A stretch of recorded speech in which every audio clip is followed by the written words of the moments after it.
when would we do allergy testing? When would that be indicated? That's a good question, and most children who come to an allergy clinic, they all want an allergy test. Right, yeah. So I think it's important that I try and answer it as simply as possible. Allergy testing on its own, standalone allergy testing, is never useful. Right.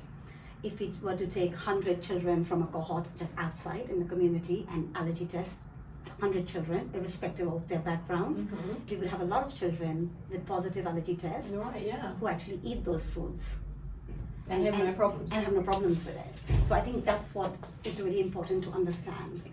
But in context to the clinical presentation and the history of the reaction, they are quite useful. Right. So, for instance, I would do allergy testing, such as skin prick testing or blood allergy tests, in children with immediate allergic reactions. So a clear history of an immediate allergic reaction. So I ate this and immediately this happened. Yes, yeah, and by immediate I mean, within immediately to 30 minutes to up to 2 hours also, Right, sometimes can be part of it. And what were the kind of reactions? I got hives and wells or swelling. In that context, one could argue then why do you need a test, because you know you had a reaction. But I think it's important to have that baseline test, one, to confirm the diagnosis.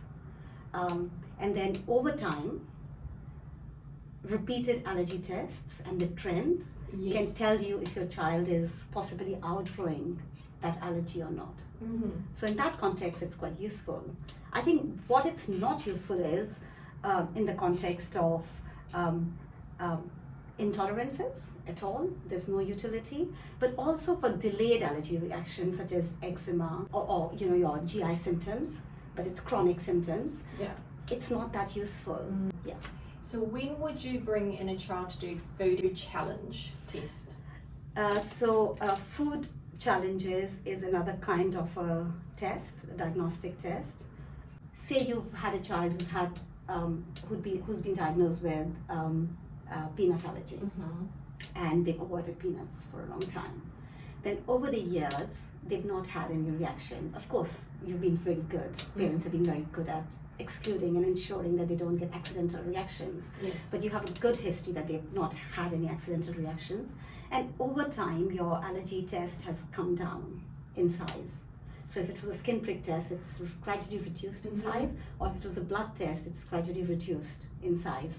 20% children are reported to outgrow peanut allergy. And usually they'll outgrow it by the time they are, 8 or 10 years old, sometime, around that time. So I think if you've had a falling trend of allergy tests, there's not been any reactions, one can argue and say, maybe your child has outgrown peanut allergy. And in that setting, we would do an oral food challenge in a supervised setting because they are not 100% sensitive or specific. So we challenge it. A challenge is the gold standard diagnostic test if you want to see a child has outgrown allergy. Yeah. So we do it in that setting. Sometimes we do it in a setting where the history suggests a reaction, and there's a clear reaction according to what we hear parents say, and the tests come back negative. So you can have false negative results too. So I think if you have ambiguity between your clinical presentation and the results, then the only way to really know would be to consider a food challenge, and we would get those children into a supervised food challenge. Excellent. Thank you so much for that. It was really interesting. Thank you.